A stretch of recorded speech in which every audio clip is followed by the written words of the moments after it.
أصحاب كالنجوم اقتديتم اهتديتم أو كما قال عليه الصلاة والسلام صدق الله مولانا العظيم وصدق رسوله النبي الأمي الكريم ونحن على ذلك لمن الشاهدين والشاكرين والحمد لله رب العالمين সকলে ইবাদতের নিয়তে মুহাব্বতের সাথে দুরূদ ইব্রাহিম পড়ি। আল্লাহুম্মা সাল্লি আলা মুহাম্মাদিন ওয়া আলা আলি মুহাম্মাদ কামা সাল্লাইতা আলা ইব্রাহিম ওয়া আলা আলি ইব্রাহিম ইন্নাকা হামিদুম মাজিদ। আল্লাহুম্মা বারিক আলা মুহাম্মাদিন ওয়া আলা আলি মুহাম্মাদ কামা বারাকতা আলা ইব্রাহিম ওয়া আলা আলি ইব্রাহিম ইন্নাকা হামিদুম মাজিদ। বাংলাদেশের ঐতিহ্যবাহী দিন সেবা এবং সমাজ কল্যাণমূলক প্রতিষ্ঠান দিন ও ইসলামের ঝান্ডাবাহী পতাকাবাহী তাওহীদ এবং রেসালাতের সুবাস গোটা দেশময় ছড়িয়ে দেবার লক্ষ্যে অহর্নিশ যারা খেদমত করে যাচ্ছেন সে সকল প্রতিষ্ঠানগুলোর মধ্যে বাংলাদেশের ঐতিহ্যবাহী দ্বীনি শিক্ষা ও সেবামূলক প্রতিষ্ঠান ঐতিহ্যবাহী আল আমিন সংস্থার উদ্যোগে বরাবরের মতো এবছরের 3 দিনব্যাপী ঐতিহাসিক তাফসিরুল কুরআন মাহফিলের উদ্বোধনী দিবসের সম্মানিত সভাপতি মঞ্চ আলোকিত করে বরকতময় করে উপস্থিত আছেন উম্মুল মাদারিস দারুল উলুম মাইনুল ইসলাম হাটহাজারীর এক ঝাঁক মুস্তাজাবুদ দাওয়া মকবুল মশহুর উলামায়ে কেরাম, আমার সামনে উপস্থিত দিন দরুদি ইসলাম প্রিয় তাওহীদি জনতা, মুহতারাম হাজিরিন, মানুষের কাছে যেই জিনিসের দাম যত বেশি তার গুরুত্ব তত বেশি। মানুষকে রব্বুল আলামিন এমনভাবে সৃষ্টি করেছেন সে তার গুরুত্বের বিষয়টিকে সবসময় বিবেচনা করে। যার কাছে স্বর্ণের দাম তার কাছে স্বর্ণের গুরুত্ব বেশি, এই জন্য স্বর্ণকে সে সবচেয়ে সুরক্ষিত জায়গায় রাখে। যার কাছে জমির দাম, প্লটের দাম, ফ্ল্যাটের দাম, তার কাছে জমির এই দলিল খানার দাম অত্যন্ত বেশি। এই জন্য ঘরের মধ্যে সবচেয়ে নিশ্ছিদ্র নিরাপত্তা যেখানে, সেখানে তার দলিলটাকে রাখে, প্লটের বুকিং পেপারটাকে রাখে। ঢাকা এবং চট্টগ্রাম শহরে প্রাচুর্য যাদের অনেক বেশি, তাদের কাছে গুরুত্বপূর্ণ পেপার, সোনা দানা, হীরা জহরত, মাণিক্য, এটার দাম অনেক বেশি। এই কারণে তারা এটা ঘরের মধ্যে রাখে না, এইটা তারা ব্যাংকের মধ্যে রাখে। ঘরের মধ্যে সবসময় নিরাপত্তার ব্যবস্থা থাকে না। ঘরের শীত কেটে, জানালার গ্রিল ভেঙে, বারান্দার গ্রিল ভেঙে, পাকঘরের অ্যাডজাস্ট ফ্যানের গলি ভেঙে চোর ডাকাতের আক্রমণ হতে পারে। এই জন্য তারা তাদের সবচেয়ে দামি কাগজগুলো, সম্পদগুলো ব্যাংকের লকারের মধ্যে রাখে। ব্যাংকের লকারের মধ্যেও আধুনিক ব্যবস্থাপনা এসেছে। আগে তালা চাবি সিস্টেম ছিল, এই চাবি নকল হতে পারে। এই জন্য ব্যাংকের কাছে অর্থের গুরুত্ব অনেক বেশি। এই জন্য তারা অর্থটা লকারের মধ্যে রাখে। এই লকার চাবি দিলে খুলবে না, এটা ফিঙ্গার লাগবে। আপনার লকার আপনি খুলতে পারবেন, আপনি ছাড়া পৃথিবীর কেউ খুলতে পারবে না। আপনার আঙুলের ছাপ মিলিয়ে দিবে, সেই আঙুলের ছাপ যখন মিলবে তখন লকার খুলবে, কারণ তার কাছে অর্থের দাম অনেক বেশি। মুহতারাম হাজিরিন, মানুষের কাছে যেই জিনিসের দাম বেশি সেই জিনিসের গুরুত্ব তার কাছে বেশি। এবার আপনি আসুন আল আমিন সংস্থার 3 দিনব্যাপী মাহফিলের প্রথম দিবসে এতক্ষণ পর্যন্ত যে আলোচনাগুলো হয়েছে, আগামী 3 দিন যে আলোচনাগুলো হবে, আমরা যারা এখানে বসেছি আমাদের প্রত্যেকের কাছে দুনিয়ার সকল সম্পদের চেয়ে আখিরাতের দাম বেশি। জোরে বলেন ঠিক না বেঠিক? আমাদের কাছে দুনিয়ার টাকা পয়সার চেয়ে আখিরাতের নেকের দাম বেশি। আমাদের কাছে দুনিয়ার সম্পদ থেকে আখিরাতের ইবাদতের দাম বেশি। আমাদের কাছে দুনিয়ার ঘরবাড়ির চেয়ে আখিরাতের মাকামের দাম বেশি। আমাদের কাছে দুনিয়ার প্রাসাদের চেয়ে জান্নাতের প্রাসাদের দাম বেশি। এই জন্য মুসলমানের কাছে সবচেয়ে বেশি দাম তার ঈমানের, মুসলমানের কাছে সবচেয়ে বেশি দাম তার তাওহীদের, মুসলমানের কাছে সবচেয়ে বেশি দাম তার রসুলের রিসালাতের, মুসলমানের কাছে সবচেয়ে বেশি দাম তার নবীর নবুয়তের, মুসলমানের কাছে তার সম্পদের চেয়ে ঈমানের দাম বেশি, মুসলমানের কাছে দুনিয়া থেকে আখিরাতের দাম বেশি, মুসলমানের কাছে পৃথিবীর যে কোনো বই থেকে কোরআনের দাম বেশি, মুসলমানের কাছে তামাম দুনিয়ার যত বিধান আছে, তামাম দুনিয়ার যত নীতি আদর্শ আছে, তামাম দুনিয়ার যত সিস্টেম আর অবজেক্টিভ আছে, সমস্ত কিছু থেকে মুসলমানের কাছে কোরআনের দাম বেশি, ঈমানের দাম বেশি, আল্লাহর তাওহীদের দাম বেশি, নবীর রিসালাতের দাম বেশি, রাসূলের রিসালাতের দাম বেশি, ঈমানের আমলের দাম মুসলমানের কাছে সবচেয়ে বেশি। এর ফলাফল কি? ফলাফল হলো মানুষ তার গ্রামে যখন থাকে, গ্রামে থাকার সময়ে তার এক কাঠা জমি রক্ষা করতে হয়। এই জমি রক্ষা করার জন্য দু ভাইয়ের মধ্যে ঝগড়া হয়, লাঠালাঠি হয়, তীর আর বল্লম নিয়ে আক্রমণ করা হয়। জমির জন্য এক ভাই আপন ভাইকে হত্যা করে, সম্পদের জন্য সন্তান তার মাকে হত্যা করে, সম্পদের জন্য ভাই তার ভাইকে হত্যা করে। মোহতারাম হাজরিন, আমরা মুসলমান, আমাদের কাছে দুনিয়ার সম্পদের দাম নাই, আমাদের কাছে আমাদের ঈমানের দাম সবচেয়ে বেশি, আমাদের কাছে আমাদের দ্বীনের দাম সবচেয়ে বেশি। জোরে বলেন ঠিক না বেঠিক? আমাদের কাছে আমাদের ঈমানের দাম সবচেয়ে বেশি। কারণ রব্বুল আলামিন কোরআনের মধ্যে ইরশাদ করেছেন, জেনে রেখো তোমাদের সামনে অনেক মতবাদ আসবে, অনেক ধর্ম আসবে, অনেক সিস্টেম আসবে, অনেক বক্তব্য আসবে, অনেক লিফলেট আসবে, অনেক আদর্শ আসবে। কোনো আদর্শ তোমরা গ্রহণ করো না। পৃথিবীতে একটাই ধর্ম, একটাই দিন, একটাই ইসলাম। ইন্নাদ-দীন ইনদাল্লাহিল ইসলাম। আল্লাহ বলেছেন ইসলাম একটাই। এই জন্য আমাদের কাছে ঈমানের দাম বেশি, এই জন্য আমাদের কাছে ঈমানের গুরুত্ব সবচেয়ে বেশি। আল্লাহ বলেছেন দিন একটাই, এই কারণে আমাদের কাছে দ্বীনের দাম বেশি, এই কারণে আমাদের কাছে দ্বীনের গুরুত্ব সবচেয়ে বেশি। আল্লাহ বলেছেন দিন একটাই, এই কারণে দ্বীনকে রক্ষা করার জন্য আমাদের গুরুত্ব সবচেয়ে বেশি। এই গুরুত্ব শুধু আজকে নয়, হাজার বছরের ইতিহাস দেখুন, বদর থেকে শুরু করে আজকের দিন পর্যন্ত সংগ্রাম আর ইতিহাসের যত ইতিহাস আপনি পাবেন, উপাখ্যান আপনি পাবেন, যত গল্প কথা আপনি পাবেন, রক্ত ঝরা ইতিহাস পাবেন, সব কিছু দ্বীনের জন্য। দ্বীনের দাম আমাদের কাছে বেশি।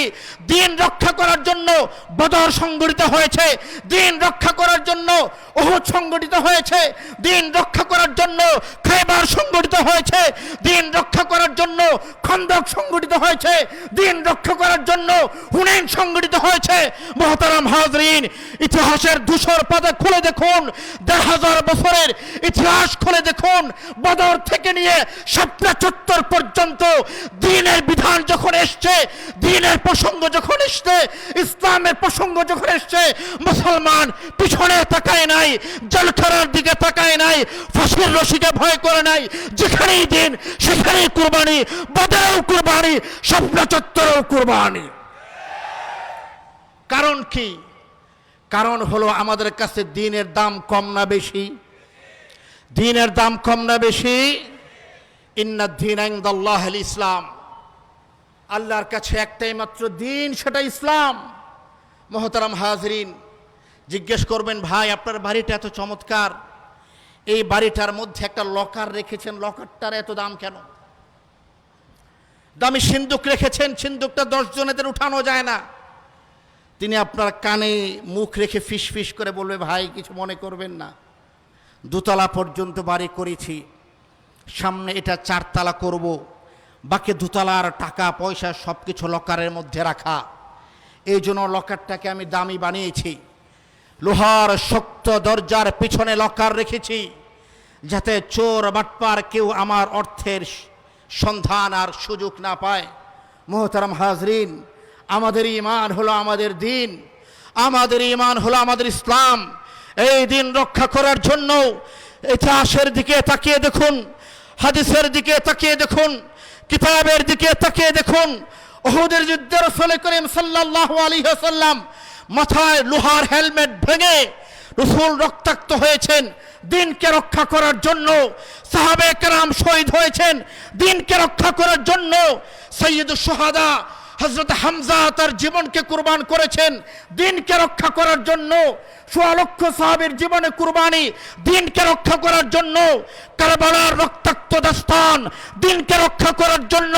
শাপলা চত্বরে কায়েদে মিল্লাত আল্লামা জুনায়েদ বাবুগলুরি পঙ্গুত্ব বরণ করেছেন দিন রক্ষা করার জন্য, দিনকে হেফাজত করার জন্য। হাটহাজারীবাসী, শ্রদ্ধার জায়গায় আপনারা আমাদের কাছে অমর। যদি আবার বাংলাদেশে দিনকে রক্ষা করার প্রয়োজন হয়, কাফনের কাপড় মাথায় নিয়ে আবারও আমরা সাপ্লায় যেতে রাজি আছি না নাই? কারণ একটাই, সেটা হলো দিনকে রক্ষা করার জন্য। এবার আসুন, রাসূল করিম সাল্লাল্লাহু আলাইহি ওয়াসাল্লাম দিনকে রক্ষা করার কে পদ্ধতি বাতলে দিয়েছেন।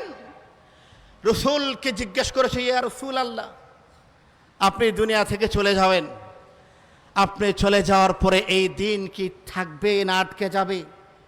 এই বাতি কি প্রজ্বলিত হবে না নিভে যাবে? রাসূল বলেছেন, না, দিন থাকবে, দিন যাবে না। রাসূল দুনিয়া থেকে চলে গিয়েছেন, ইসলাম নিভে যায় নাই। রাসূল দুনিয়া থেকে চলে গিয়েছেন, ইসলামের প্রদীপ নিভে যায় নাই। রাসূল দুনিয়া থেকে চলে গিয়েছেন, ইসলামের পথ রুদ্ধ হয়নি। রাসূল দুনিয়া থেকে চলে গিয়েছেন, ইসলামের পথ সমাপ্ত হয়নি। আল্লাহ রাসূল চলে গিয়েছেন, হযরত আবু বকর ইসলামের কাফ ঝান্ডা ধারণ করেছেন। হযরত আবু বকর চলে গিয়েছেন, হযরত ওমর ইসলামের ঝান্ডা ধারণ করেছেন। হযরত ওমর চলে গিয়েছেন, উসমানে গনি ইসলামের ঝান্ডা ধারণ করেছেন। উসমানে গনি চলে গিয়েছেন, আলী আল মুর্তজা ইসলামের ঝান্ডা ধারণ করেছেন। হযরত আলী চলে গিয়েছেন, হাসান রাদিয়াল্লাহু তাআলা ইসলামের ঝান্ডা ধারণ করেছেন। হযরত হাসান চলে গিয়েছেন, হযরত হুসাইন ইসলামের ঝান্ডা ধারণ করেছেন। হযরত হুসাইন কারবালা রক্তাক্ত ময়দানে শহীদ হয়ে গিয়েছেন। হযরত মুআবিয়া ইসলামের ঝান্ডা ধারণ করেছেন। রাসূল বলেছেন, মা আনা আলাইহি ওয়া আসহাবি, আমি যেই পথে সেই পথ থাকবে, আমার সাহাবী যেই পথে সে পথ থাকবে। পৃথিবীর নানা ভূখণ্ডে পরিবর্তন এসেছে, ক্ষমতার সূর্যোদয় হয়েছে, সূর্য অস্তমিত গিয়েছে, সমস্যা নাই, দিনের সূর্য তখন অটুট। পৃথিবীর নানা ভূখণ্ড নদীতে হারিয়ে গিয়েছে, সাগরে বিলীন হয়ে গেছে, সমস্যা নাই, নতুন জনপদ তৈরি হয়েছে, ইসলামের পতাকা তখন উড্ডীন। কিয়ামত পর্যন্ত ইসলাম যেমন অতিথি ছিল, এখনো পর্যন্ত যেমন আছে, কিয়ামত পর্যন্ত ইসলামের আলো থাকবে। জোরে বলেন ঠিক না ভাই ঠিক? এবার রাসূলের আরেকটি বাণী শুনুন। রাসূল বলেছেন, ইন্নাল্লাহ তারানি, আমার আল্লাহ আমাকে পছন্দ করেছেন অসংখ্য নবীদের মাঝে। আমাকে বানিয়েছেন সাইয়্যিদুল আউয়ালিন ওয়াল আখিরিন, আমাকে বানিয়েছেন ইমামুল মুরসালিন, আমাকে বানিয়েছেন খাতামান নবিয়্যিন। আল্লাহ আমাকে পছন্দ করেছেন, ইস্তাফা মুস্তাফা, তিনি আমাকে মনোনীত করেছেন। শুধু আমাকেই মনোনীত করেননি, আল্লাহ তাআলা আমার সাহাবীদেরকে মনোনীত করেছেন।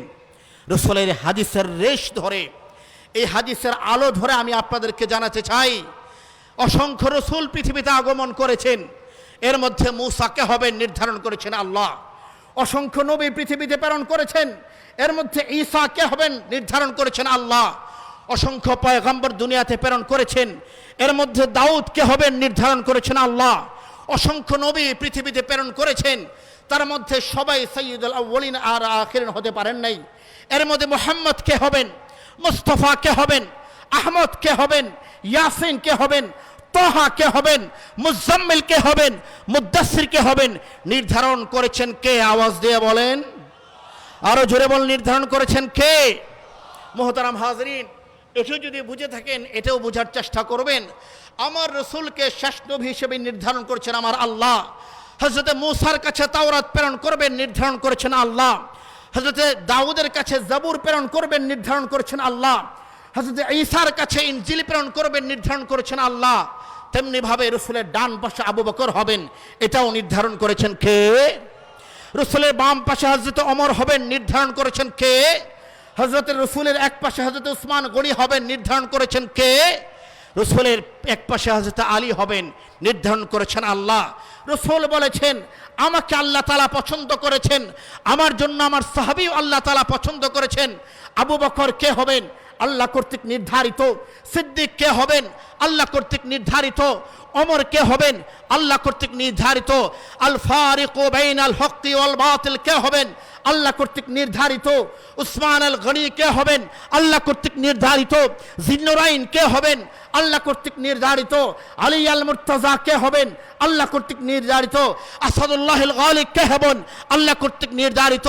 মুহতারাম হাজরিন, রসুল দুনিয়া থেকে চলে গিয়েছেন, দিনকে রেখে গিয়েছেন।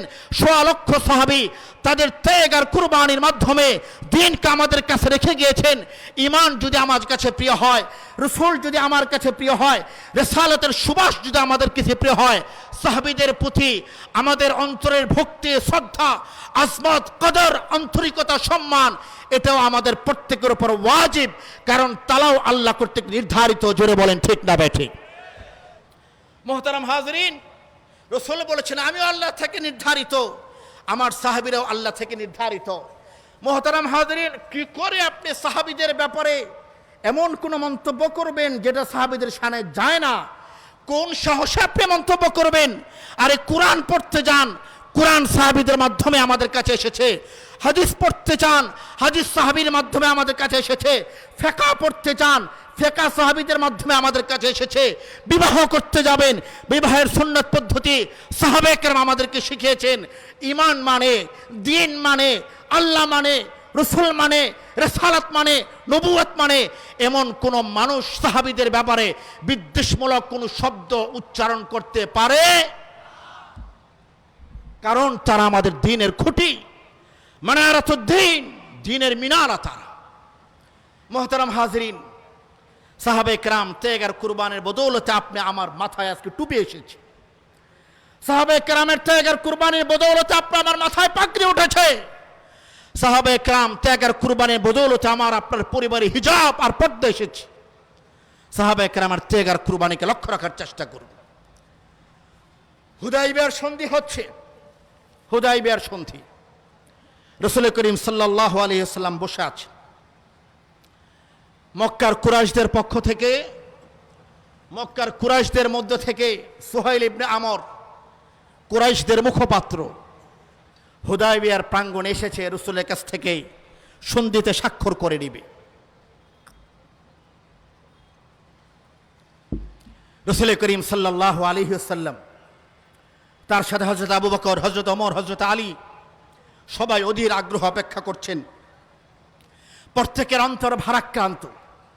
মদিনা থেকে মক্কা পর্যন্ত পুরাতন রোডে, বদরের রোডে 400 কিলোমিটার, 336 কিলোমিটার পর্যন্ত আল্লাহ রসুল এবং তার সাথে থাকা সাহাবায়ে কেরাম, তাদের স্বপ্নে ছিল কাবা, তাদের স্বপ্ন ছিল জমজম, তাদের স্বপ্ন ছিল সাফা মারওয়া, তাদের স্বপ্ন ছিল তারা সাই করবেন, হাজরে আসওয়াদে চুম্বন করবেন, মাকামে ইব্রাহিমে নামাজ পড়বেন। তাদের স্বপ্ন ছিল মুলতাজামে বুক লাগিয়ে কাঁদবেন, কাবার কালো গিলাফ তারা স্পর্শ করবেন। 336 কিলোমিটার পর্যন্ত তারা এই স্বপ্নে বিভোর ছিলেন। আল্লাহ রসুল নিজেও এহরাম পরা। হুদাইবিয়া পর্যন্ত আসার পরে আল্লাহ রসুলকে আটকে দেওয়া হলো। কাকে আটকে দেওয়া হলো? যিনি সাইয়্যিদুল আউওয়ালিন ওয়াল আখিরিন। কাকে আটকে দেওয়া হলো? যার হাতে রব্বুল আলামিন কাবার চাবি প্রদান করবেন। কাকে আটকে দেওয়া হলো? যিনি বিশ্ব মানবতার কাণ্ডারী। রসুল থেমে গেলেন, রক্তপাত হলো না, যুদ্ধ হলো না। রসুল বললেন আমার হেরামের কাপড় দেখো, আমি যুদ্ধ করতে আসিনি, আমি উমরা করতে এসেছি। কিন্তু চোরে না শুনে ধর্মের কাহিনী। মক্কার কাফিরদের একই কথা, হে ইসলামের নবী, আপনি এবছর ফিরে যাবেন, এবছর কোনোভাবেই আমরা আপনাকে মক্কায় যেতে দেব না। রাসূল করিম সাল্লাল্লাহু আলাইহি ওয়াসাল্লাম অবুজদের এই অবুঝিপনার কাছে রসুল তার রহমতের নবীর সর্বোত্তম পরাকাষ্ঠা প্রদর্শন করলেন। বলেন ঠিক আছে, কোনো সমস্যা নাই, আমি ফিরে যাব। চুক্তি আনো, কিছু চুক্তি আছে, কিছু কথা আছে। সুহাইল ইবনে আমর চুক্তির কাগজ তার হাতে। সেখানে দুইটা চুক্তি হলো অসামঞ্জস্যপূর্ণ। একটা হলো, এই চুক্তি হওয়ার পরে যদি মক্কা থেকে কোনো ব্যক্তি মুসলমান হয়ে মদিনায় যায়, সেই ব্যক্তিকে কাফেরদের হাতে তুলে দিতে হবে, 1 নম্বর। 2 নম্বর চুক্তি করলো, মদিনা থেকে কোনো মুসলমান যদি ইসলাম ত্যাগ করে মক্কায় ফিরে আসতে চায়, এটাকে বাধা প্রদান করা যাবে না, অসম চুক্তি। তবে কোনো ইতিহাসবিদগণ বলেছেন আসলে এটা অসম চুক্তি ছিল না। আল্লাহ রসুল রাজি হলেন কেন? প্রথম কথা হলো, মদিনা থেকে কোনো ব্যক্তি আসার কথা নয়। ইসলাম ধর্ম গ্রহণ করার পরে, নবীর সান্নিধ্য পাওয়ার পরে কোনো ব্যক্তি ইসলাম ত্যাগ করবে, এটা অসম্ভব। রসুল বলেন এই শর্তের সাথে আমি একমত, এটা আমি কবুল করলাম, বাকিটা বলো। বাকি শর্ত লেখা হলো, মক্কা থেকে যদি কোনো মুসলমান ইসলাম ধর্ম গ্রহণ করে মদিনায় যেতে চায়, তখন সেই ব্যক্তিকে মদিনা থেকে ফেরত পাঠাতে হবে। মক্কার পশু সুলভ কাফেরদের হিংস্র আচরণের নিচে তাকে ছেড়ে দিতে হবে। রাসূলুল্লাহ সাল্লাল্লাহু আলাইহি ওয়াসাল্লাম চুক্তিটা নিয়ে ভাবছেন। এই চুক্তি তখন পর্যন্ত আল্লাহ রসুল একমত হননি। এই চুক্তির প্রতি রসুলের সমর্থন তখন পর্যন্ত আসেনি। এর মধ্যে ঘটে গেল এক হৃদয় বিদারক ঘটনা। চুক্তি করার জন্য কাফের আর কুরাইশদের পক্ষ থেকে যে মুখপাত্র সুহাইল ইবনে আমর, তার 2জন ছেলের নাম ইতিহাসে পাওয়া যায়। একজনের নাম আস ইবনে সুহাইল, আরেকজনের নাম আব্দুল্লাহ ইবনে সুহাইল। আব্দুল্লাহ ইবনে সুহাইল মক্কায় থেকে বদরের যুদ্ধে কাফেরদের পক্ষে যুদ্ধে অংশগ্রহণ করার জন্য গিয়েছিলেন। কিন্তু বদরের যুদ্ধে যাওয়ার পরে আল্লাহ তাআলা তার অন্তরের মধ্যে ঈমানের আলো দান করেছেন। তিনি কাফেরদের দল ত্যাগ করে মুসলমানদের পক্ষে গিয়েছেন, মুসলমানদের পক্ষে লড়াই করেছেন। কিন্তু আস ইবনে সুহাইল ইবনে আমর, উনার বিখ্যাত নাম হলো আবু জান্দাল। আল বেদায়া ওয়ান নেহায়ার ভাষ্যমতে 4 থেকে 4.5 বছর পর্যন্ত তিনি নির্যাতন আর নিপীড়নের শিকার হয়েছেন। তিনি ইসলাম ধর্ম গ্রহণ করেছিলেন গোপনে, কিন্তু একদিন তাকে নামাজ আদায় করতে লোকেরা দেখে ফেলে। তিনি পারিবারিক নির্যাতনের শিকার হন। কোনোভাবেই যেন হযরত আবু জান্দাল তিনি এই জেলখানা থেকে মুক্ত না হতে পারেন, এই জন্য তাকে শিকল দিয়ে বেঁধে রাখা হতো, চরম নির্যাতন নিপীড়নের মাঝে রাখা হতো। রক্তাক্ত অবস্থায় তিনি যখন খবর পেলেন সুদূর মদিনা থেকে মাত্র 13 কিলোমিটার দূরে ইসলামের নবী রাহমাতুল লিল আলামিন তিনি আগমন করেছেন, আবু জান্দাল রাদিয়াল্লাহু তাআলা আনহু তার আবেগের কাছে লোহার শিকল হার মানল। তিনি শিকল শুদ্ধ উপড়ে ফেললেন, শিকল পাথরের গোড়া থেকে উপড়ে আসলো। এই ছেঁড়া শিকল নিয়ে তিনি, কেউ বলেছেন দৌড়াতে দৌড়াতে, কেউ বলেছেন তিনি 1 পা আহত ছিল, এইভাবে তিনি পাকে হেঁচকিয়ে হেঁচকিয়ে রসুল পর্যন্ত আসলেন। আর যখন তিনি দেখলেন যে মানুষটার জন্য তিনি ইসলাম ধর্ম গ্রহণ করেছেন, যে রসুলের জন্য 4.5 বছর পর্যন্ত রক্তের কারাবরণ তিনি মেনে নিয়েছিলেন, সে রসুলকে দূরে দেখা যাচ্ছে, তিনি চিৎকার দিয়ে উঠলেন, ইয়া রসুল আল্লাহ, ইয়া রসুল আল্লাহ, আবু জান্দাল আপনার কাছে চলে এসেছে, ইয়া রসুল আল্লাহ। তিনি ভেবেছিলেন 4.5 বছরের কারাগারের অবসান হতে চলল। তিনি ভেবেছিলেন তার কান্নার সমাপ্তি হতে চলল। তিনি ভেবেছিলেন তার হাতে শিকল লাগা আছে, এই শিকল এখন খুলে যাবে, তার শরীরে ছোপ ছোপ রক্তের দাগ, এই রক্তের দাগ এখন মুছে যাবে। কাঁদতে কাঁদতে তার চোখের নিচে দাগ হয়ে গিয়েছে, কালো দাগ হয়ে গিয়েছে, এই দাগ এখন মুছে যাবে। না মুহতারাম, ঘটনা ছিল ভিন্ন। যেই সাহাবীদের ব্যাপারে আপত্তি বলে মন্তব্য করেন, প্রিয় ভাই কিতাব খুলে সাহাবীদের ত্যাগ আর কুরবানির জলওয়া একটু দেখার চেষ্টা করুন। হযরত আবু জান্দাল তার রক্তাক্ত শরীর, বিধ্বস্ত অবয়ব আর পাথর থেকে ছুটে নিয়ে আসা শিকল অবস্থায় রসুলের সামনে 2 হাত তুলে দাঁড়ালেন, ইয়া রাসূল আল্লাহ, আবু জান্দাল আপনার খেদমতের মধ্যে চলে এসেছে। মদিনা থেকে যে সাহাবীরা এসেছিলেন তারা শোকের সাগরে ছিলেন। তখন তারা উমরার নিয়তে এসেছিলেন, উমরা করতে পারেননি। এহরামের কাপড়ে এসেছিলেন, এহরাম খুলতে পারেননি। এই শোকের মধ্যে একটি আনন্দের বার্তা ছিল, 4.5 বছর পর আবু জান্দালের কারাবন্দিত্বের অবসান ঘটতে যাচ্ছে। রাসূল করিম সাল্লাল্লাহু আলাইহি সাল্লাম যেই চুক্তি করা হচ্ছিল সেখান থেকে হাত উঠিয়ে নিলেন। সুহাইল ইবনে আমর ইসলামের নবী রাসূলের সামনে হযরত আবু জান্দালের চেহারার উপর আক্রমণ করলেন। হযরত আবু জান্দালের রক্তাক্ত চেহারা, রক্তগুলি ছড়িয়ে পড়ল। রাসূল বললেন, সুহাইল, এখনো পর্যন্ত চুক্তি সম্পাদন হয়নি, তুমি আবু জান্দালকে আমার হাতে দিয়ে দাও। আবু জান্দালকে আমার হাতে দিয়ে দাও। আবু জান্দাল বলে যে না, চুক্তি তো করা আছে এখানে, মদিনা থেকে কেউ আসলে মক্কায় আমরা তাকে ফেরত দেব না, আপনি মেনেছেন।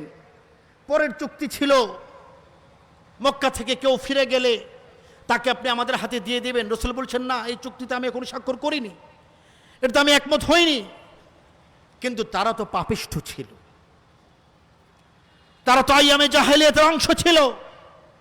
সুহাইল ইবনে আমর বলছেন, না ইয়া রাসূলুল্লাহ, আপনি এই শর্ত মানা যায় না, আবু জান্দালকে ফেরত দেওয়া হবে না। হাটাজারি বাসী আমার, কল্পনার চোখে দেখুন, রাসূল তার রহমতের হৃদয় নিয়ে দাঁড়িয়ে আছে, আবু জান্দাল তার হাতে শিকল নিয়ে দাঁড়িয়ে আছে, তার চোখ থেকে পানি ঝরছে, তার গা থেকে রক্ত ঝরছে। কোনোভাবেই কাফেররা মানল না, তার আবু জান্দালকে ফেরত দিবে না। রাসূল আবু জান্দালের গায়ে হাত লাগলেন। এটা কি কেবলই হাত? এটা তো সুবহে সাদিকের অনন্য পরশ। রাসূল ডাকলেন, ইয়া আবা জান্দাল ইসবির, হে আবু জান্দাল, তুমি ধৈর্য ধারণ করে ইসবির ওয়াহতাসিব। রাসূলের কণ্ঠ থেকে যখন হযরত আবু জান্দাল তার নামের উচ্চারণ শুনলেন, এই সম্বোধন ছিল সহস্রাব্দকাল ব্যাপী যেই সম্বোধনের মধ্যে মমতা জড়িয়ে থাকে, এমন সম্বোধন।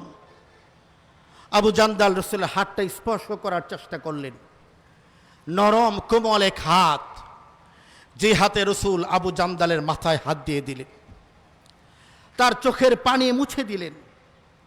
তার গায়ে রক্তের প্রলেপ ছিল, সেখানে রাসূল হাত রাখলেন। আবু জান্দাল, ওয়াসবির ইসবির, অপেক্ষা করো, ধৈর্য ধরো, ওয়াহতাসিব, আর দিন গণতে থাকো, ওয়েট করতে থাকো।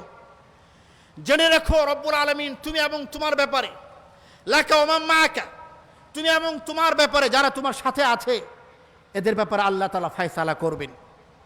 মুহতারাম হাজরিন, ইতিহাসের সেদিন সূর্য অস্তমিত গিয়েছিল সাধারণ কোনো লালিমার সাথে নয়, সূর্য অস্তমিত যাবার সেই রক্তের সাথে আবু জান্দালের কান্নার রং মিশেছিল, তার শরীর থেকে ফোঁটায় ফোঁটায় বের হওয়া রক্ত মিশেছিল।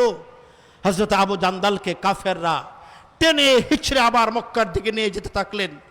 সমস্ত সাহাবায়ে কেরামের চোখ সেদিন অস্ত্র শক্তি ছিল। রাসূলুল্লাহ সাল্লাল্লাহু আলাইহি সাল্লাম রহমতের নবী ছিলেন না, তিনি রহমতের নবী থাকার পরও কাফেররা যে চুক্তি করেছিল সেই চুক্তির উপর রাসূল হস্তক্ষেপ করেননি, তিনি তাদেরকে ছেড়ে দিয়েছেন। ঠিক আছে, যাও, তোমরা যে চুক্তি করেছো সেই চুক্তির উপর আমি কোনো হস্তক্ষেপ করলাম না। মুহতারাম, কান্না, রক্ত, বেদনার হতাশাকে বুকে নিয়ে আবু জান্দাল ফিরে গিয়েছিলেন তার ঘরে। কিন্তু রাসূল যে বলেছিলেন ইসবির ওয়াহতাসিব, আবু জান্দাল অপেক্ষা করো, নিশ্চয়ই আল্লাহ রাব্বুল আলামিন তোমার জন্য আলাদা মুক্তি এবং তোমার মুক্তি পথের ব্যবস্থা করছেন। ইতিহাস বলে এর কিছুদিন পরে হযরত আবু জান্দাল এমনভাবে তিনি বেরিয়ে আসলেন, যেহেতু চুক্তি করা হয়েছে তিনি মদিনায় ফিরে যেতে পারবেন না, তাই তিনি মদিনায় ফিরে যাননি। মক্কার মদিনার মাঝখানে তিনি এবং তার সাথীরা আলাদা একটি তাঁবু স্থাপন করেছেন, একটি ক্যাম্প স্থাপন করেছেন। সেখান থেকে কাফেরদের কোনো কাফেলা দেখলেই তার উপর তার সেই বাহিনীর আক্রমণ নেমে আসতো। এক পর্যায়ে মক্কা থেকে কাফেলা গেল মদিনায়, ইয়া রাসূলুল্লাহ, আমরা ক্ষমা প্রার্থী, যে করে হোক আপনি আবু জান্দালকে ফিরিয়ে আনুন, কারণ আবু জান্দাল বাহিনীর কারণে আমরা আমাদের কোনো কার্যক্রম স্থিরভাবে করতে পারছি না। ও মুহতারাম হাজরিন, এই ঘটনার প্রতি ফুটা, প্রতিটি অক্ষর, প্রতিটি শব্দ, কান্নার প্রতিটি বাক্য এবং হযরত আবু জান্দালের চোখ থেকে ফুটা প্রতিটি বাক্যের বিনিময়ে প্রতিটি ফুটার বিনিময়ে, প্রতিটি রক্ত কণিকার বিনিময়ে আজকে 2025 সালে হাটহাজারী পার্বতী কলেজ ময়দান পর্যন্ত আমরা ইসলাম পেয়েছি। এই কারণে আমাদের কাছে সাহাবায়ে কেরাম তারকাতুল্য, আমাদের কাছে রসুলের আদর্শ তারকাতুল্য, আমাদের কাছে ইসলাম তারকাতুল্য, আমাদের কাছে ঈমান সবচেয়ে বেশি গুরুত্বপূর্ণ।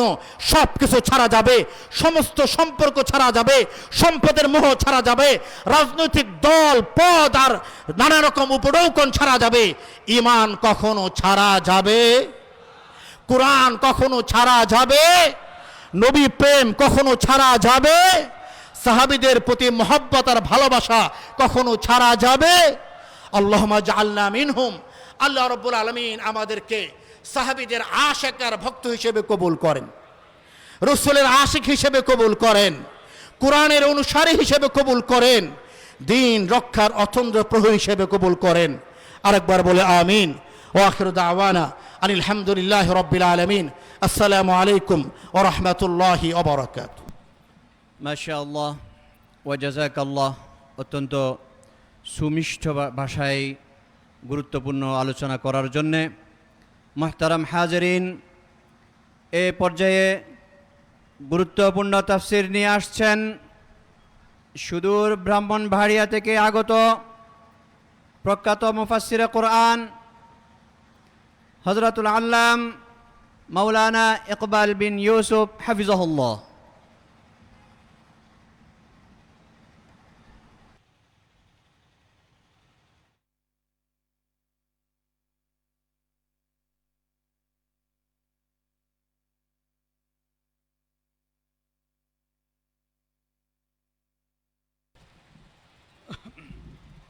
ওই যে ভাই ওইটা নিয়ে আসেন, ওইটা একটু ওইটা মোস্তাকুর নবী হুজুরে নিয়ে আসেন।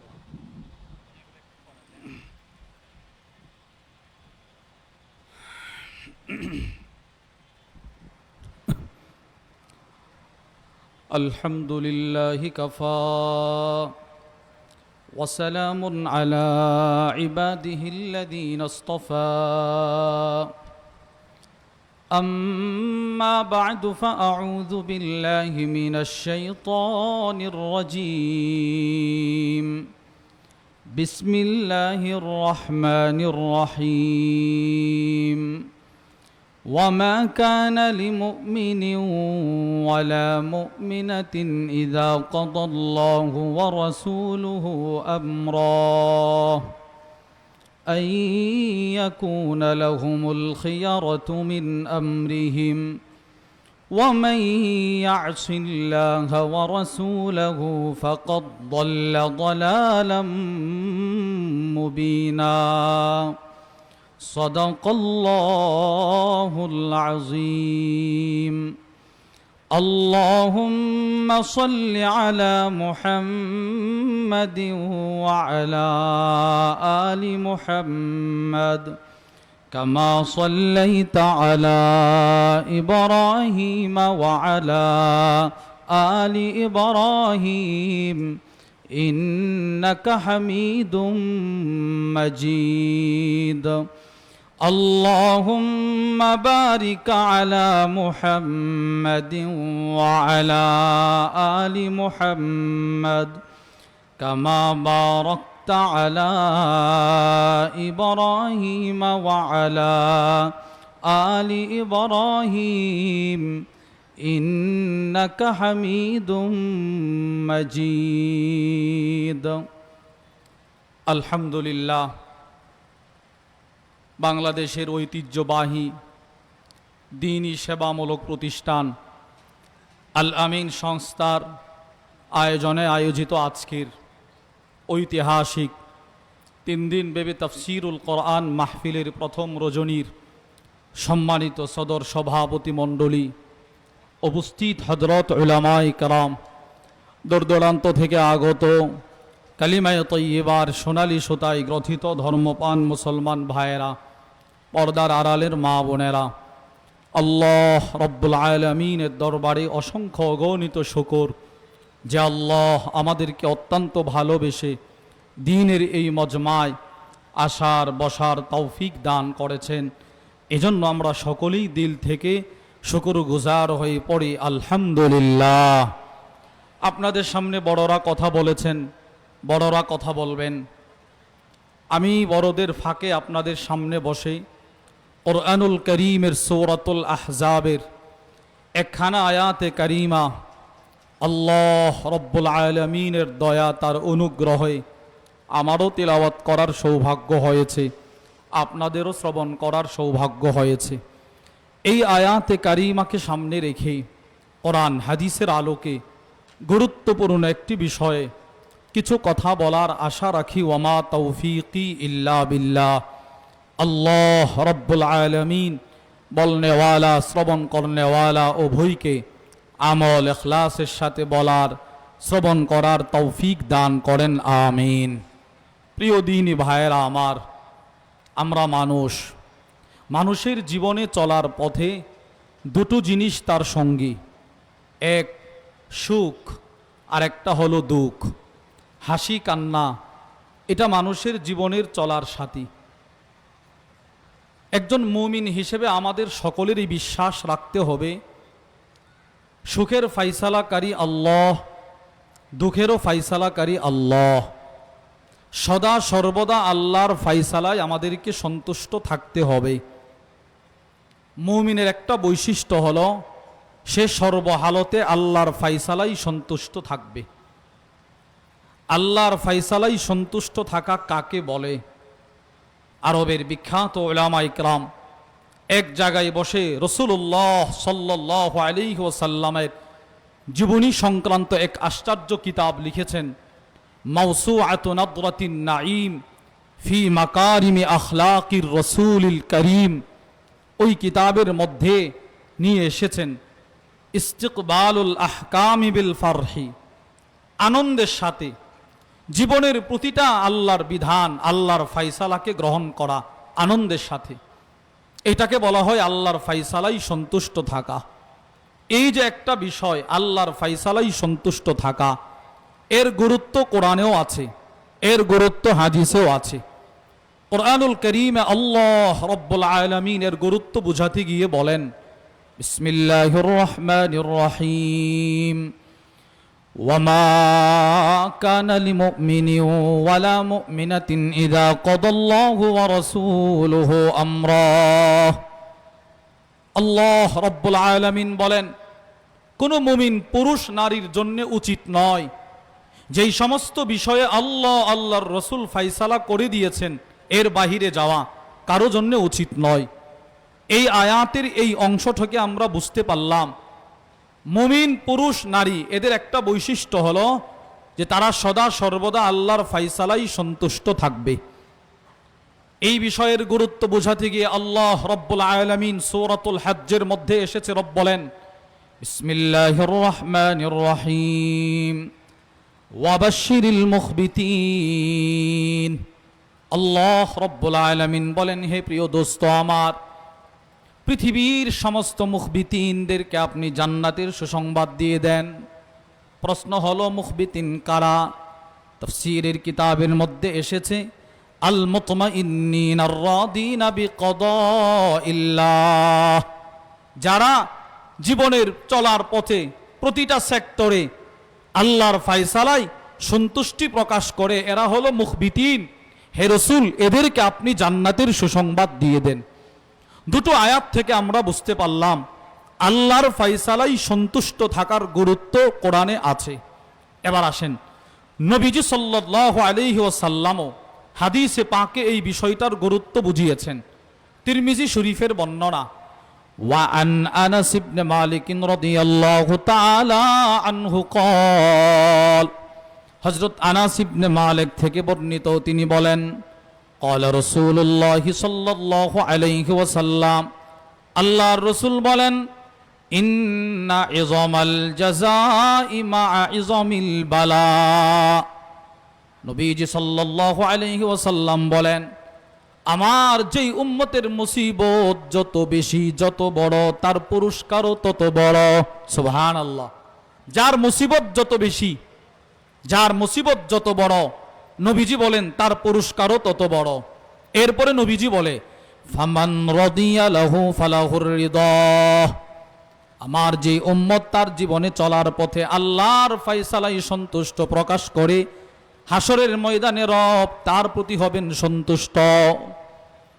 হযরত হাসান বসরি রহিমাহুল্লাহ একটা বক্তব্য দিয়েছেন, যেই বক্তব্য বর্ণনা করেছেন আল্লামা ইমাম ইবনু কাইয়িমিল জাওজিয়া রহিমাহুল্লাহ তার বিখ্যাত কিতাব মাদারিজুস সালিকিন বাইনা মানাজিল ইয়্যাকা না'বুদু ওয়া ইয়্যাকা নাস্তাঈন। ওই হাসান বসরি রহিমাহুল্লাহর বক্তব্যটা কেমন যেন নবীজির এই হাদিসের ব্যাখ্যা। হাসান বসরি রহিমাহুল্লাহ বলেন, যে ব্যক্তি দুনিয়াতে আল্লাহর ফয়সালাই সন্তুষ্ট, আখেরাতে আল্লাহ পাক তার প্রতি হবেন সন্তুষ্ট। এর অর্থ কি? হযরত হাসান বসরি রহিমাহুল্লাহ বলেন, মান রাদিয়া মিনাল্লাহি বিররিজকিল ইয়াসির। দুনিয়াতে যেই বান্দা আল্লাহর দেওয়া অল্প রিজিকে সন্তুষ্ট, দিনে আইনা দিনে খায়, সিএনজি চালায়, অটো চালায়, অল্প রিজিক, তার ওই রকম সে কোটিপতি না, লাখপতি না, এই আয়না কোনোভাবে চলতেছে। হযরত হাসান বসরি বলেন, দুনিয়াতে যেই বান্দা আল্লাহর দেওয়া অল্প রিজিকে সন্তুষ্ট, রাদিয়াল্লাহু মিনহু বিল আমালিল কলিল, আখিরাতে আল্লাহ পাক ওই বান্দার দুনিয়াতে করা অল্প আমলে হবেন সন্তুষ্ট। দুনিয়াতে আল্লাহর দেওয়া অল্প রিজিকে সন্তুষ্ট, আখিরাতে আল্লাহ বান্দার অল্প আমলে হবেন সন্তুষ্ট। এখানে অল্প আমল দ্বারা উদ্দেশ্য হলো ফরজ আর সুন্নত দুনিয়ার ব্যস্ততার কারণে সে নফল পড়তে পারে নাই। রব্বুল আলামিন বলবে, তোমার ফরজ আর সুন্নত দিয়েই আমি তোমাকে দামি জান্নাতের মালিক বানায়া দিলাম, আমি তোমার প্রতি সন্তুষ্ট। তাহলে প্রিয় ভাইয়েরা আমার, আমরা তিরমিজির এই হাদিস থেকেও বুঝতে পারলাম শরীয়তে ইসলামের দৃষ্টিতে নবীজি সাল্লাল্লাহু আলাইহি ওয়াসাল্লামও হাদিসে পাকে আল্লাহর ফয়সালাই সন্তুষ্টি প্রকাশের গুরুত্ব বুঝিয়েছেন। হাদিস নাম্বার 2, মুসনাদুল ইমাম আহমদ ইবনে হাম্বলের বর্ণনা। ওয়া আন যায়েদ ইবনে সাবিত রাদিয়াল্লাহু তাআলা আনহু ক্বাল, হযরত যায়েদ ইবনে সাবিত থেকে বর্ণিত, তিনি বলেন, আন্নান নবী সাল্লাল্লাহু আলাইহি ওয়াসাল্লাম আল্লামাহু দুআ। হযরত যায়েদ ইবনে সাবিত বলেন, আল্লাহর রাসূল একদিন আমাকে একটা দোয়া শিখাইলেন, দোয়া। ওয়া আমারহু আইয়াতাআহাদাহু ওয়া ইয়াতাআহাদা বিহি আহলাহু।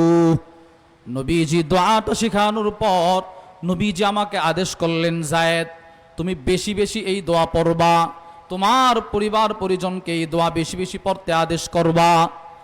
কি সেই দোয়া? নবীজি বলে, যায়েদ তুমি প্রতিদিন আল্লাহর কাছে এই দোয়া করবা, আল্লাহুম্মা ইন্নী আসআলুকার রিদা বা'দাল কদা। আল্লাহ, আমি আপনার ফয়সালার পর আপনার সন্তুষ্টি ভিক্ষা চাই। দেখেন, নবীজি সাহাবীকে দোয়া শিখাইতেছেন, আবার এই দোয়া সাহাবী যেন ওনার পরিবারকেও শিখায়, পরিবার যেন বেশি বেশি পড়ে। দোয়াটা কি? নবীজি বলে, যায়েদ তুমি আল্লাহর কাছে বলবা, আল্লাহ আমি আপনার সব ধরনের ফয়সালার পর আপনার সন্তুষ্টি আপনার কাছে ভিক্ষা চাই, আমি যেন আপনার ফয়সালার উপর সন্তুষ্টি প্রকাশ করতে পারি। তাহলে প্রিয় ভাইয়েরা আমার, দ্বিতীয় হাদিস থেকেও আমরা বুঝলাম শরীয়তে ইসলামের দৃষ্টিতে আল্লাহর ফয়সালাই সন্তুষ্ট থাকার গুরুত্ব নবীজি হাদিসে পাকেও বর্ণনা করেছেন। এবার আসেন, আল্লাহ পাক এই বিষয়টার গুরুত্ব বোঝানোর জন্যে অতীতে যত নবী রসুল পাঠিয়েছেন, সমস্ত নবীগণ সমস্ত রসুলগণ ছিলেন আল্লাহর ফয়সালাই সন্তুষ্ট। আমি আপনাদেরকে বোঝানোর জন্য একটা দৃষ্টান্ত দিচ্ছি, এমন একজন নবীর দৃষ্টান্ত যেই নবী আল্লাহর ফয়সালাই সন্তুষ্ট ছিলেন, ওনার ছেলে আল্লাহর ফয়সালাই সন্তুষ্ট ছিলেন, ওনার স্ত্রী বিবি তিনিও আল্লাহর ফয়সালাই সন্তুষ্ট ছিলেন। সেই নবীকে তিনি হলেন হযরত ইব্রাহিম আলাইহিস সালাতু ওয়াস সালাম। বিসমিল্লাহির রহমানির রহিম। قالوا حرقوه وانصروا آلهتكم إن كنتم فاعلين। নমরুদের মূর্তিগুলো ভেঙে ফেললেন পয়গম্বর ইব্রাহিম। এবার সব কাফেররা এক জায়গায় বসে পরামর্শ করল, ইব্রাহিমকে কি করা যায়। এক একজন এক একটা অভিমত দিল, সকলে মিলে পরামর্শ করছে, তারা আগুনে ফেলে দাও, নাউজুবিল্লাহ, আগুনে নিক্ষেপ করো। যেমন কথা তেমন কাজ। ক্বালু ইবনু লাহু বুনিয়ানান ফাআলকুহু ফিল জাহিম, আগুনে নিক্ষেপ করো, চূড়ান্ত ফয়সালা। এবার উনাকে আগুনে নিক্ষেপ করার সময় উনি যে আল্লাহর ফয়সালাই সন্তুষ্ট ছিলেন এই চিত্রটা নবীজি বর্ণনা করছেন, বুখারী শরীফের বর্ণনা। ওয়া আন আব্দুল্লাহ ইবনে আব্বাস রাদিয়াল্লাহু তাআলা আনহুমা ক্বাল, হযরত আব্দুল্লাহ ইবনে আব্বাস রাদিয়াল্লাহু তাআলা আনহুমা থেকে বর্ণিত, তিনি বলেন, কানা আখিরু কওলি ইব্রাহিম হিনা উলকিয়া ফিন্নার, যেদিন পয়গম্বর ইব্রাহিম আলাইহিস সালামকে আগুনে নিক্ষেপ করা হচ্ছিল, ওই দিন তাফসীরের কিতাবের মধ্যে এসেছে আকাশ জমিনের ফেরেশতারা সকলে গিয়ে বলে, ইব্রাহিম একটু অনুমতি দেন, আমরা আগুনকে নিভিয়ে দেই। পয়গম্বর ইব্রাহিম আলাইহিস সালাম বলেন, আগুনকে নিবানোর আদেশ কি তোমরা দিতেছ না আল্লাহ দিছে? কোন আমরা আপনারে ভালোবেসে আসছি, আমার রবের ফাইসালা কি আগুনে নিক্ষিপ্ত হওয়া, যাও আমি আমার রবের ফাইসালাই সন্তুষ্টি প্রকাশ করে আগুনে নিক্ষিপ্ত হতেও রাজি আছি, হাসবি আল্লাহ, ওই আগুনের ভিতরে আমার রব আমার জন্য যথেষ্ট। তাহলে প্রিয় ভাইয়েরা, আমরা এই আয়াত আর হাদিস থেকে বুঝতে পারলাম পয়গম্বর ইব্রাহিম আলাইহিস সালাতু ওয়াস সালাম তিনি ছিলেন আল্লাহর ফাইসালাই সন্তুষ্ট, আগুনে নিক্ষিপ্ত হয়েও রবের ফাইসালাই সন্তুষ্ট। এবার আসেন ওনার ছেলের দৃষ্টান্ত। আল্লাহ পাক কোরআনুল কারীমে বর্ণনা করেন, বিসমিল্লাহির রহমানির রহিম, ফালাম্মা বালাগা মাআহু সাইয়া ক্বালা ইয়া বুনাইয়া ইন্নী আরা ফিল মানাম আন্নী আযবাহুক। পয়গম্বর ইব্রাহিম আলাইহিস সালাতু ওয়াস সালামের ছেলে যখন ওনার সাথে চলতে ফিরতে শিখল, ছেলে যখন বাবার খুব আদরের হলো, আল্লাহ পাক আদেশ করলেন, আমার ফাইসালা নিজের ছেলেকে আমার রাহে জবাই কর। তিনি রাজি, তিনি ফাইসালাই সন্তুষ্ট। তিনি গেলেন ছেলের কাছে, গিয়ে বলতেছে, আল্লাহর ফাইসালা তোমারে জবাই করা, ফানজুর মাযা তারা, এবার তোমার কি বক্তব্য আমাকে বলো। আমি তো আল্লাহর ফাইসালাই সন্তুষ্টি প্রকাশ করে তোমারে জবাই করতেও রাজি, প্রস্তুত, তোমার কি বক্তব্য আমাকে বলো। এবার ছেলে কি বলে জানেন? তিনি বলতেছেন, আব্বু ইয়া আবাতি ফাল মা তুমার, আপনি যেই রবের ফাইসালাই সন্তুষ্টি প্রকাশ করে আমাকে জবাই করতেও প্রস্তুত, আমিও সেই রবের ফাইসালাই সন্তুষ্টি প্রকাশ করে জবাই হতেও প্রস্তুত। তাহলে বাবার দৃষ্টান্ত আমরা পাইলাম, ছেলের দৃষ্টান্তও পাইলাম। এবার আসেন পয়গম্বর ইসমাইল আলাইহিস সালামের মা পয়গম্বর ইব্রাহিম আলাইহিস সালামের বিবি, উনিও ছিলেন রবের ফাইসালাই সন্তুষ্ট। ওনার দৃষ্টান্ত স্বয়ং নবীজি সাল্লাল্লাহু আলাইহি ওয়াসাল্লাম, বুখারীর বর্ণনায় এসেছেন, নবীজি বর্ণনা করেন, ওয়া আন আব্দুল্লাহ ইবনে আব্বাস রাদিয়াল্লাহু তাআলা আনহুমা ক্বাল, হযরত আব্দুল্লাহ ইবনে আব্বাস রাদিয়াল্লাহু তাআলা আনহুমা থেকে বর্ণিত, তিনি বলেন, লাম্মা কানা বাইনা ইব্রাহিম ওয়া বাইনা আহলিহি মা কান, পয়গম্বর ইব্রাহিম আলাইহিস সালাতু ওয়াস সালাম আর ওনার পরিবারের মাঝখানে পয়গম্বর ইসমাইল জন্ম নেওয়ার পর একটা ঘটনা ঘটছে। আল্লামা ইমাম বদরুদ্দিন আল আইনি রাহিমাহুল্লাহ উমদাতুল কারির মধ্যে ওই ঘটনা বর্ণনা করেছেন। একটা ঘটনা ঘটার পর আল্লাহ পাক আদেশ করলেন, পয়গম্বর ইব্রাহিম আপনি আপনার দুধের ছেলে ইসমাইল আর তার মাকে নিয়ে মক্কায় রেখে আসেন। আল্লাহর রাসূল বলেন, খারাজা বি ইসমাইল ওয়া উম্মি ইসমাইল, পয়গম্বর ইব্রাহিম আলাইহিস সালাতু ওয়াস সালাম নিজের বিবি আর ছোট দুধের বাচ্চা ছেলে ইসমাইল আলাইহিস সালামকে সাথে করে মক্কার দিকে রওনা হয়েছে। ওয়া মাআহুম শান্না, তিনজনের সফর, স্বামী, স্ত্রী, সন্তান, সাথে একটা ছোট্ট পানির মশক। ফাজাআলাত উম্মু ইসমাইল তাশরাবু মিনাশ শান্না, হযরত ইসমাইল আলাইহিস সালামের মা ওই পাত্র থেকে পানি পান করতেন। ফায়াদিরু লাবানুহা আলা সাবিয়িহা, তিনি যখনই পাত্র থেকে পানি পান করতেন আল্লাহ পাক তখনই উনার বুকে সন্তানের দুধের ব্যবস্থা করে দিতেন। এইভাবে সফর করতে করতে হাত্তা কদিমা মক্কা, পুরা ফ্যামিলি নিয়ে তিনি মক্কায় পৌঁছলেন। ফাওয়াদাহা তাহতা দাওহা, এবার পয়গম্বর ইব্রাহিম আলাইহিস সালাতু ওয়াস সালাম, বুখারীর বর্ণনায় এসেছেন, নিজের ছেলে আর বিবিকে দাওহা, দাওহা বলা হয় মুআজামুল গনির মধ্যে এসেছে আশ-শাজারাতুল আযীমা যাতুল ফুরু, বিশাল আকৃতির গাছ, যেই গাছের ঢাল শাখা প্রশাখা অনেক বেশি। দৃষ্টান্ত দিলে বুঝবেন, আমাদের দেশের বট গাছ যত বড় এর চাইতেও বড় গাছ, ওই রকম এক গাছের নিচে নিজের দুধের বাচ্চা ছেলে আর বিবিকে রেখে আসছে। এই হাদিসের ব্যাখ্যায় আছে, লাম ইয়াকুন হুনাকা বাইতুন ওয়ালা বিনাউন ওয়ালা মা, যেদিন পয়গম্বর ইব্রাহিম আলাইহিস সালাতু ওয়াস সালাম ওনার ছেলে আর বিবিকে রেখে আসছিল, ওই দিন মক্কায় কোনো মানুষের বসবাস ছিল না, কোনো মানুষের অবস্থান ছিল না, শুধু জঙ্গল আর জঙ্গল। এইরকম গভীর চিত্রের মাঝখানে নিজের বিবি আর সন্তানকে রেখে থুম্মা রাজা ইব্রাহিম ইলা আহলি, আরেক পরিবারের কাছে চলে যাইতেছে। ওনার বিবি তো আশ্চর্য, কিরে কেনই বা রেখে যাচ্ছে, কার জন্যই দিয়ে যাচ্ছে এখানে? স্বামী তো কিছুই বলে না। আল্লাহর রসুল বলেন ফাত্তাবাতহু উম্মু ইসমাইল, এবার পয়গম্বর ইসমাইল আলাইহিস সালামের মা স্বামীর পিছনে দৌড়ায়। হাত্তা লাম্মা বালাগু কাদা, মক্কার চূড়ায় একটা উঁচু ভূমিতে উঠছে, পাহাড়ের চূড়ায়। স্বামী অনেক সামনে, স্ত্রী অনেক পিছনে। আল্লাহর নবী বলেন নাদাতহু মিন ওয়ারাই, স্ত্রী পিছন থেকে স্বামীকে ডাক দিল, ইয়া ইব্রাহিম ইলা মান তাতরুকুনা, হে প্রিয় স্বামী আমার, কার কাছে, কার আদেশে, কার ফয়সালায় এই জংলায় আমাদেরকে রেখে যাচ্ছেন?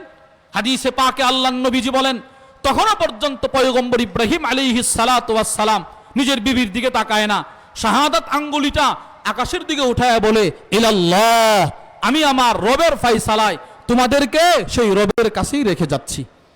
এবার আসেন আমার মূল কথা, আমার মূল আলোচ্য বিষয়।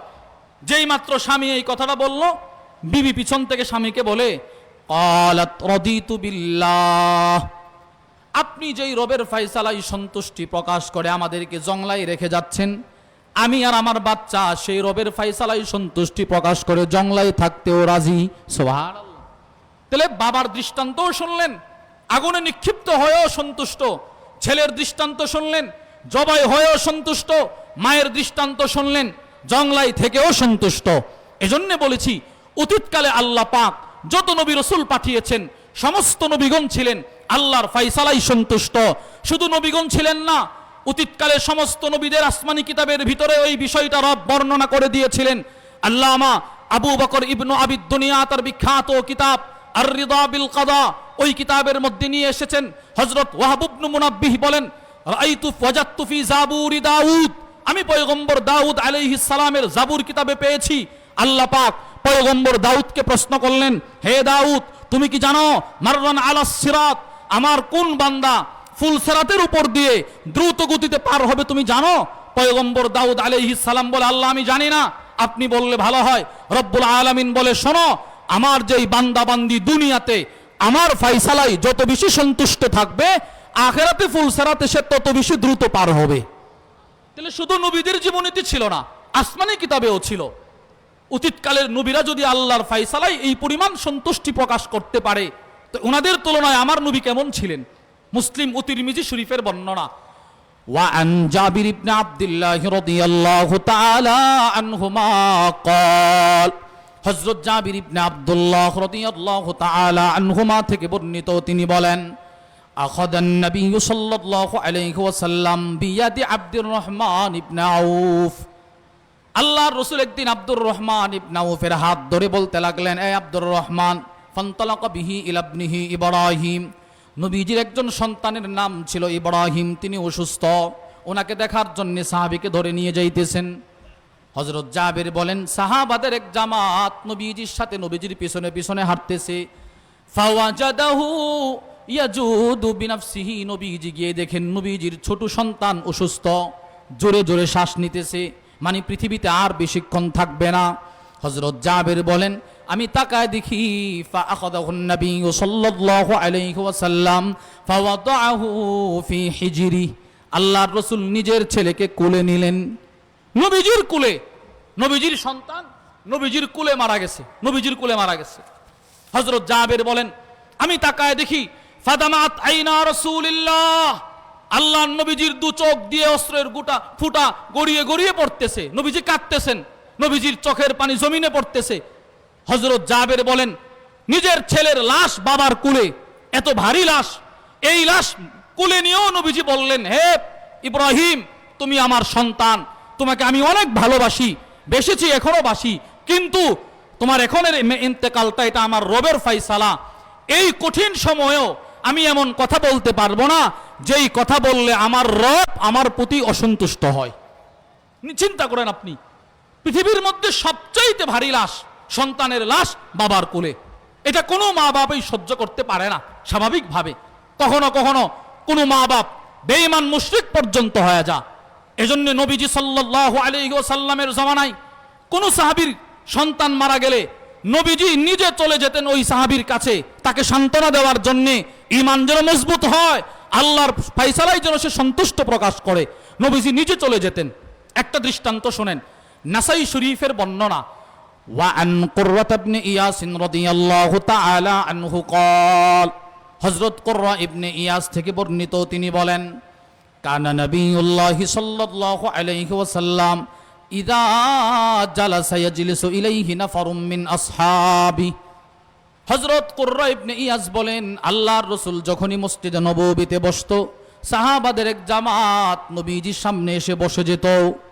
শত শত সাহাবারা নবীজির সামনে বসে যেত। একজন সাহাবী ছিল এর ব্যতিক্রম, উনি ভিন্নভাবে আসতেন।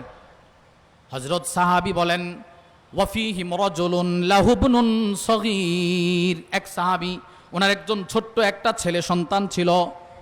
সাহাবী যতবার নবীজির মজমায় আসে ততবার নিজের ছেলেটাকে কুলে করে করে পিঠে করে করে নবীজির সামনে আইসা ফায়ুকইদুহু বাইনা ইয়াদাই, নবীজির সামনে বসায়া দেয়।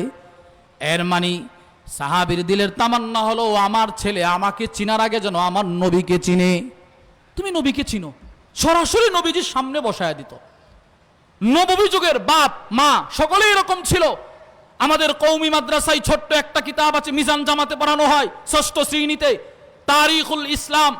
ওই কিতাবের মধ্যেও সুন্দর একটা উর্দু আছে।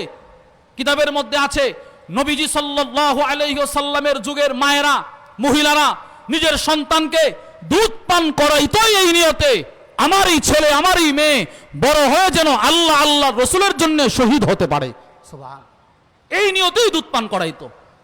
তো উনি ওনার ছেলেকে আইনা নবীজির সামনে বসায় দেয়। তুমি নবীজিকে দেখো, শিখো, নবীজির চরিত্র শিখো, নবীজির আখলাক দেখো, নবীজি কেমনে চলে দেখো। তো এই ছেলেও নবীজির দিকে তাকায় তাকায় সব শিখতো, সব দেখতো। হাদিস বর্ণনাকারী সাহাবী বলেন, ফাহালাকা, কয়েকদিন পর এই সাহাবীর ছোট্ট ছেলেটা মারা গেছে। ফামতানা আর রাজুল আন ইয়াহদুরাল হালকা লিযিকরি ইবনিহি, যেই ছোট্ট ছেলেটা মারা গেল, ওই ছোট্ট ছেলের বাপ সাহাবী আর নবীজির দরবারে আসে না, সে আর নবীর দরবারে আসে না। কেন আসে না? এই হাদিসের ব্যাখ্যায় আল্লামা মুহাম্মদ ইবনে আদম আল-ইথিওপি তার বিখ্যাত নাসাইর শরা যাখিরাতুল উকবা ফি শারহিল মুজতাবা, ওই কিতাবের মধ্যে নিয়ে আসছেন, আন্নাহু তারাকাল হুদুর লিখাউফিহি, সে নবীজির মজমা ছেড়ে দিল এই ভয়ে, আইয়াতাজাদ্দাদা হুজনুহু লিমাকান ইবনিহিল মাইয়িত, সে যদি নবীজির দরবারে যায় তো তার ছেলে যেখানে বসতো ওই জায়গাটা দেখলে সে নিজের নিয়ন্ত্রণ করতে পারবে না, হাওমাও করে কান্না শুরু করে দিবে, নবীজির মজমায় কাঁদবে কিভাবে, এই ভয়ে সাহাবী নবীজির দরবারে যায় না। একদিন, 2 দিন, 3 দিন, ফাফাকাদাহুন নবী সাল্লাল্লাহু আলাইহি ওয়াসাল্লাম, আল্লাহ রাসূল আর ওই সাহাবীরে খুঁজে পায় না। নবীজি শেষ পর্যন্ত প্রশ্ন করে বসলেন, মালিলা আরা ফুলানা, কি হলো, এখানে যে বসতো আমার একজন সাহাবী, একটা ছেলে নিয়ে আসতো, সে কোথায়, তাকে দেখি না কেন?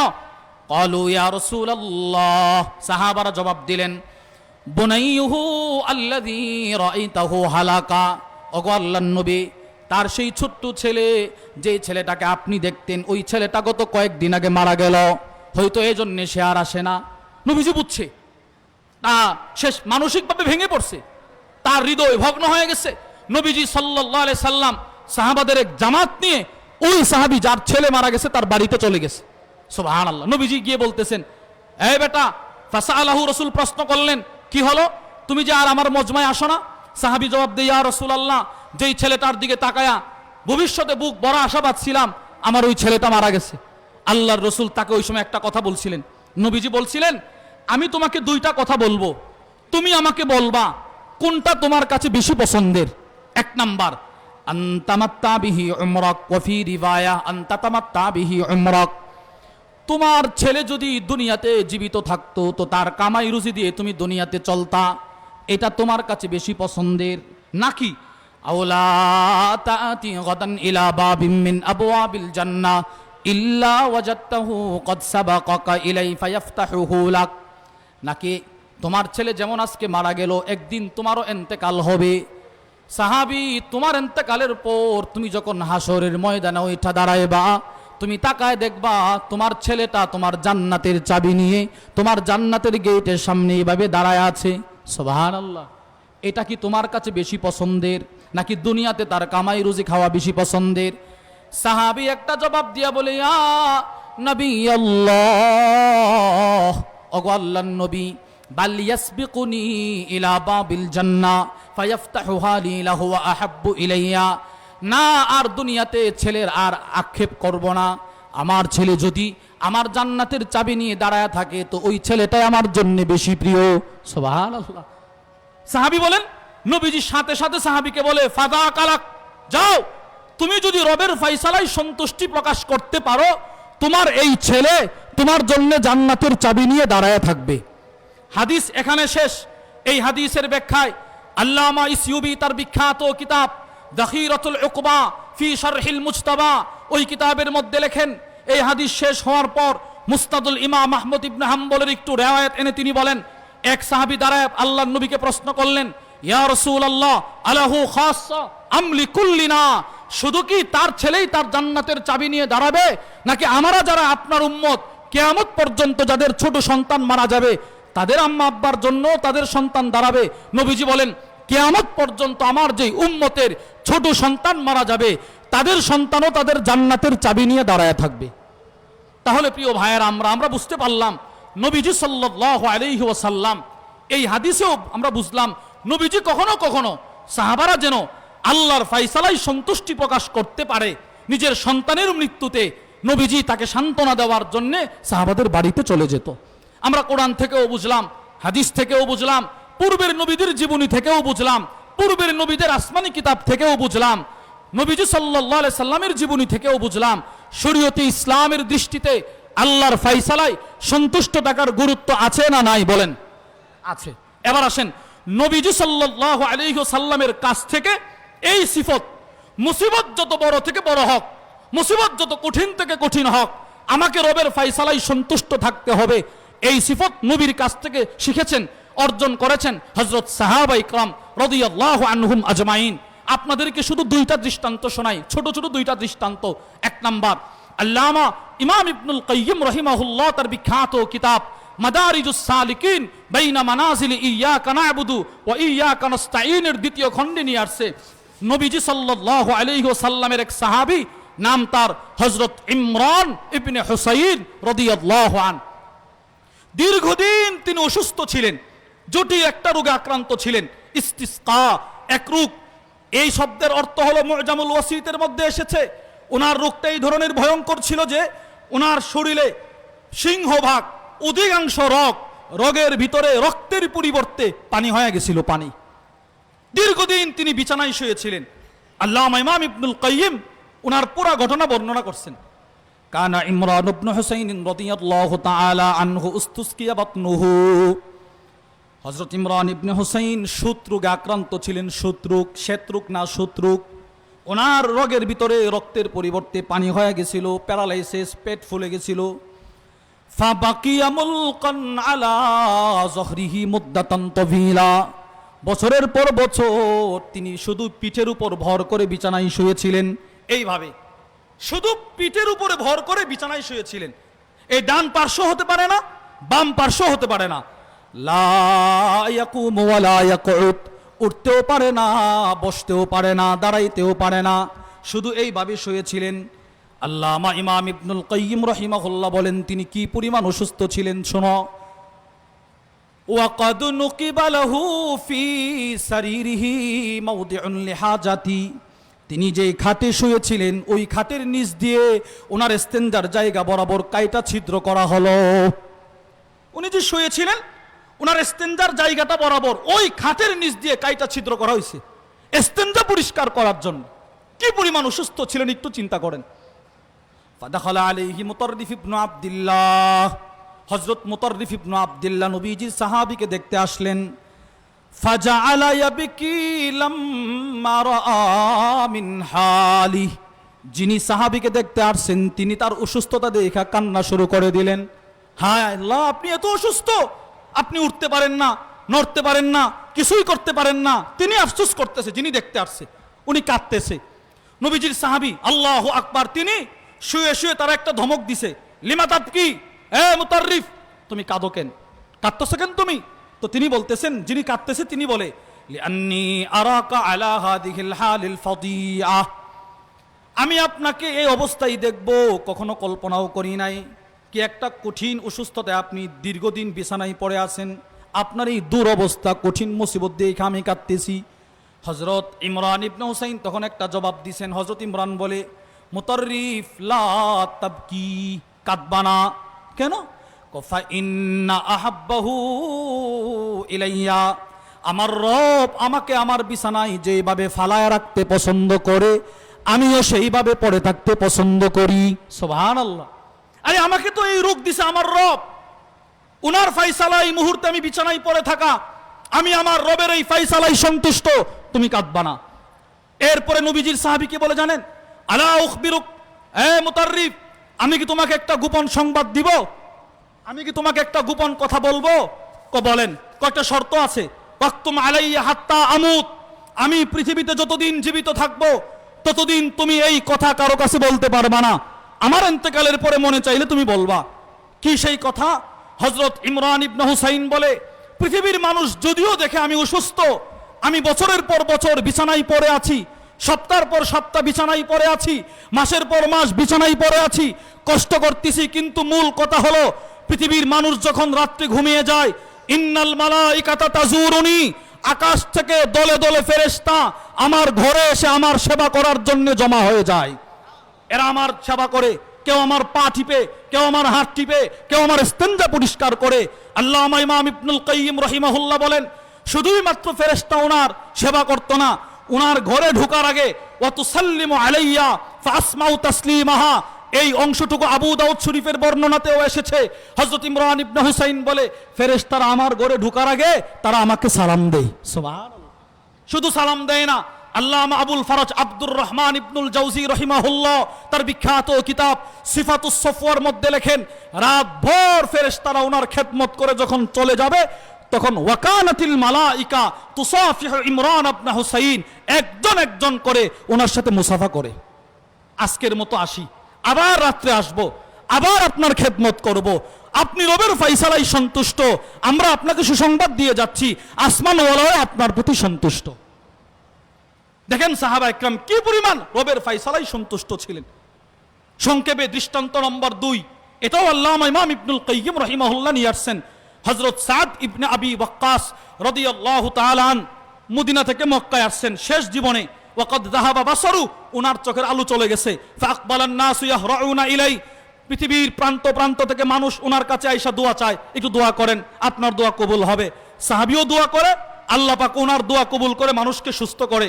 হযরত আব্দুল্লাহ ইবনে সাহেব বলেন, ফাআতাইতুহু ওয়া আনা গুলাম, আমি ওনার কাছে গেলাম, গিয়ে বললাম যে ফাআরাফতুহু বিনাফসি, আমি আমার পরিচয় দিলাম। ফাআরাফানি, তিনি আমাকে চিনছে, চিনার পর আমি বললাম, ইয়া আম্মি, হে আমার প্রিয় চাচ্চু, আনতা তাদউ লিন্নাস, আপনি মানুষের জন্য দোয়া করেন, আল্লাহ দোয়া কবুল করে, অসুস্থ মানুষ সুস্থ হয়।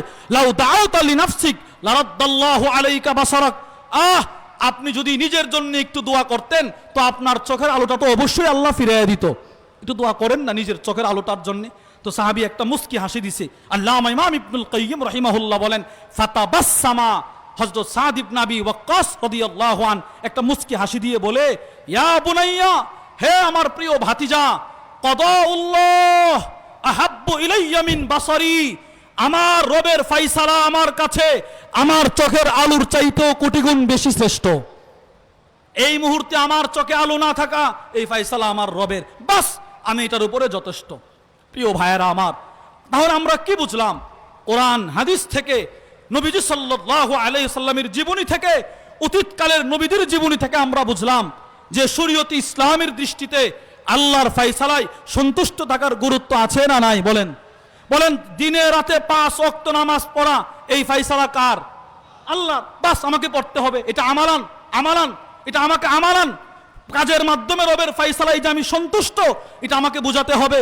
রব হালালকে হালাল করেছেন, হারামকে হারাম করেছেন, যত অনৈতিক কাজ, যত হারাম পন্থা, সেগুলো রব কোরআনেও বর্ণনা করেছেন, ফাইসালা করে দিয়েছেন। সুদের কাছেও যাইবা না, ঘুষের কাছেও যাইবা না, মানুষের জমিন আত্মসাৎ করবা না, মানুষের হক নষ্ট করবা না, একজন আরেকজনকে কষ্ট দিবা না। রবের ফাইসালা বলতে আপনি যা বুঝেন সব কিছু রব ফাইসালা করে দিয়েছেন। হারাম বস্তু সব, হালাল বস্তু সব। আল হালালু ওয়াল হারামু বাইয়িনুন, কোনটা হালাল কোনটা হারাম সব রব ফাইসালা করে দিয়েছেন। ওইগুলো হারাম থেকে বিরত থাকা, হালাল পথে চলা, এই ফাইসালা কার? আল্লাহ। বাস আমাকে এইভাবে চলতে হবে। নবীজি সাল্লাল্লাহু আলাইহি ওয়াসাল্লাম নিজের 63 বছরের জিন্দেগিতে সবগুলোকে আবার সুন্দর করে ব্যাখ্যা বিশ্লেষণ করে দিয়েছেন। এজন্য মুমিনকে যে আল্লাহর ফায়সালাই সন্তুষ্ট, হালাল হারাম বেঁচে চলে, কাজের মাধ্যমেও আল্লাহর ফায়সালাই সন্তুষ্ট, বক্তব্যের মাধ্যমেও আল্লাহর ফায়সালাই সন্তুষ্ট। যদি ওইভাবে চলতে পারি তাহলে আমি মুমিন। তাহলে আমরা বুঝলাম আমাদের জিন্দেগিতে চলার পথে দুইটা জিনিস আমাদের সঙ্গী, এক সুখ, দ্বিতীয় দুঃখ, হাসি কান্না। আল্লামা ইমাম ইবনুল কাইয়িম রাহিমাহুল্লাহ এই বিষয়টা বুঝাইতে গিয়ে তার বিখ্যাত কিতাব আল ওয়াবিলুস সাইয়্যিব ওয়া রাফিউল কালিমিত তাইয়্যিব, এই কিতাবটা আমাদের এই মাহফিলের স্টলেও আছে। আলহামদুলিল্লাহ, যারা পারেন সংগ্রহ করার চেষ্টা করবেন। অনেক চমৎকার একটা কিতাব। এই কিতাবের মধ্যে এসেছে আল্লামা ইমাম ইবনুল কাইয়িম বলেন, বান্দাকে জানো যে আল্লাহর দেওয়া মুসিবতে সবর করবে আর আল্লাহর দেওয়া নিয়ামতে আল্লাহর শুকর আদায় করবে, সে হলো বান্দা। আল্লাহ পাক আমাদের সকলকে যেই কথাগুলো বললাম সেই কথাগুলোর উপর আমাকে আপনাকে সকলকে আমাল করার তৌফিক দান করেন। জীবনের প্রতিটা মুহূর্তে আল্লাহর ফায়সালায় সন্তুষ্টি প্রকাশ করার মতো মেহনত করার তৌফিক দান করেন। সুবহানাকাল্লাহুম্মা বিহামদিকা আশহাদু আল্লা ইলাহা ইল্লা আনতা আস্তাগফিরুকা ওয়া আতুবু ইলাইক। আসসালামু আলাইকুম ওয়া রাহমাতুল্লাহি ওয়া বারাকাতুহু। আলহামদুলিল্লাহ, মাশাআল্লাহ ওয়া জাযাকাল্লাহ। অত্যন্ত প্রজ্ঞাপূর্ণ আলোচনা করেছেন। মুহতারাম হাজিরিন, এখনই এশার আজান হবে। 8:15 মাঠেই এশার জামাত অনুষ্ঠিত হবে ইনশাআল্লাহ। আমাদের যাদের ওযু এবং ইস্তিনজার প্রয়োজন রয়েছে, মাঠের দক্ষিণ পূর্ব পাশে ব্যবস্থা রয়েছে, সেখানে আমরা ওযু ছেড়ে আসব। এখনই আজান হবে।